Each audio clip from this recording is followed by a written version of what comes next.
হেই বন্ধুরা, সকাল সকাল আজকে আমি আমার বাইক নিয়ে বেরিয়ে পড়লাম পাহাড়ের উদ্দেশ্যে। আজকে পাহাড়ে যাওয়াই আমাদের উদ্দেশ্য। তো প্ল্যানিংটা হট করে হয়েছিল, তো আমরা কোনো চিন্তা ভাবনা না করে বাইক নিয়ে টাংটোপলা নিয়ে বেরিয়ে পড়লাম। এবং যেতে যেতে রাস্তার মাঝখানে প্রচন্ড পরিমাণে শুরু হয়ে গেল বৃষ্টি, আর আমাদেরকে এখানে মাঝ রাস্তায় দাঁড়িয়ে পড়তে হলো বৃষ্টির মধ্যে। আজকে আমরা সেবক যাচ্ছিলাম, তো আমরা এখন আটকে গেলাম। বন্ধু, ও বন্ধু, বৃষ্টির মজা কেমন লাগতেছে? চারদিকে পুরা বৃষ্টি, পুরা বৃষ্টি হচ্ছে, পুরা বৃষ্টি। তো বন্ধুরা, আমরা এখন সেবক যেতে যেতে রাস্তার মাঝখানে দাঁড়ায় গেছি। এই যে পিছনে নদীটা দেখতে পাচ্ছ, এটাই হচ্ছে সেই নদী। কি নদীটা? এটা নাম কি? হ্যাঁ,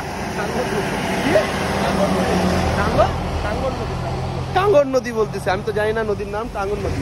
আমার তো মনে হয় না, এটা মহানন্দায় মনে হয় আমার বড় ইউটিউবার। তো বন্ধুরা, বৃষ্টি কমার সাথে সাথে আমরা আবার শুরু করে দিলাম আমাদের জার্নি। তো বৃষ্টি প্রায় কমে গেছে আর আমাদেরকে যেতে হবে অনেক দূর। এই সেই পাহাড়ে আমরা যাব এখন। পাহাড় মানেই তো আমার মন ছুঁয়ে যায়। পাহাড়ে এসে আমার মন প্রাণ সব একদম ভরে যায়। পাহাড়ে না আসলে আমি থাকতে পারি না। আমার পাহাড়ে আসতেই হবে, এটাই হচ্ছে আমার লক্ষ্য। তো পাহাড়ে আসার কথা বলতে বলতে আমরা চলে আসলাম সেবকের করোনেশন ব্রিজ। তো বন্ধুরা, আমার লাকটা খুবই সাথ দিয়ে দিয়েছিল। একদম বৃষ্টি হয়ে ওয়েদারটা এত সুন্দর হয়ে গেছিল যে চারদিক দেখে মন মুগ্ধ হয়ে যাচ্ছিল। তো এখানে দেখো ওয়েদারটা এবং ভিউ গুলো দেখো, এত সুন্দর হয়ে গেছে বৃষ্টি হওয়াতে যে বলাই যাচ্ছে না। তো জল এত পরিমাণে বেড়ে গেছিল এখানে যে আমি উপর থেকে দেখছিলাম নিচে আর ভাবছিলাম যে এই জলের মধ্যে যদি কেউ পড়ে তাহলে তাকে খুঁজে পাওয়া যাবে না। কিন্তু দৃশ্যটা ভাই খুবই সুন্দর ছিল। প্রকৃতির যে দৃশ্যটা তৈরি হয়েছে বৃষ্টির পরে খুবই সুন্দর। এই দেখো ব্রিজটা সাইড থেকে তো অসাধারণ লাগছিল। এবং ব্রিজ বাদ দিয়ে প্রকৃতি যে মায়াটা চারদিকে ছড়িয়েছে সেটা বলে বোঝানো সম্ভবই না। তো সেবক বলতে আমরা বুঝি মাতা সেবকেশ্বরী দেবী মায়ের মন্দির, এবং অপর প্রান্তে রয়েছে আমার ইষ্টদেব মহাদেবের মন্দির। সবাই বলে যে এখানে নাকি দুই মন্দিরই খুব জাগ্রত, এবং এখানে অনেক দূর দূর থেকে এই মায়ের মন্দির এবং ভোলানাথের মন্দিরে দর্শনার্থীরা দর্শন করতে আসে। তার মধ্যে আমি একজন। ভগবান সত্যি উপরে থাকে। আমরা যাচ্ছি মহাদেবের কাছে।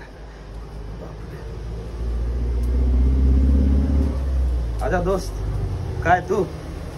তারপরে অনেকটা সিঁড়ি দিয়ে উপরে আসার পর আমরা এসে পৌঁছালাম শেষমেশে মন্দিরের উপরটায়। এবং মন্দিরের উপরটা এতটা সুন্দর ছিল, এতটা মন মুগ্ধকর ছিল যে বলে বোঝানো যাবে না। তো এই ভোলানাথের মন্দিরে একটি কথা প্রচলিত আছে যে সবাই বলে যে এখানে নাকি একটা শালু বেঁধে যদি কিছু চাও তাহলে নাকি সেটা অবশ্যই পূরণ হয়। তো আমিও একটা শালু নিয়ে বেঁধে দিলাম এবং আমার নিজের মনের কিছু চেয়ে নিলাম ভোলানাথের কাছে। তো মনের চাওয়াটা বলতে হয় না, সেজন্য আমিও গোপনই রাখছি। তো বন্ধুরা, তোমরা যদি এখানে আসো অবশ্যই এখানে একটা শালু বেঁধে নিজের মনের কিছু চেয়ে নিও। আশা করি তোমাদের মনের ইচ্ছা অবশ্যই পূরণ হবে। তারপরে আমরা জ্বালিয়ে দিলাম এখানে ধূপ, এবং ধূপ জ্বালিয়ে দেওয়ার সাথে সাথে আমরা দেখতে পেলাম কিছু বানর, এবং এরা এখানে এমন ভাবে রয়েছে যেন এটা এদেরই বাড়ি। হ্যাঁ, ভোলানাথ সবাইকে একই ভালোবাসা দেয় এবং সবাইকে এক চোখেই দেখে। তো হ্যাঁ, এটা ওদেরও বাড়ি। তো ভোলানাথের মন্দির থেকে মায়ের মন্দিরটা খুব স্পষ্টভাবেই দেখা যায়, এবং এটি খুব বেশি দূরত্বে অবস্থিত না। তো বন্ধুরা, আমাদেরকে এখন ফিরতে হবে বাড়ির দিকে। এবং ভিডিওটা তোমরা যদি পুরোটা দেখে থাকো তো অবশ্যই লিখো যে কারা কারা সেবকে এসেছিলে এবং এখানকার আনন্দ অনুভব করেছো। তো চলো,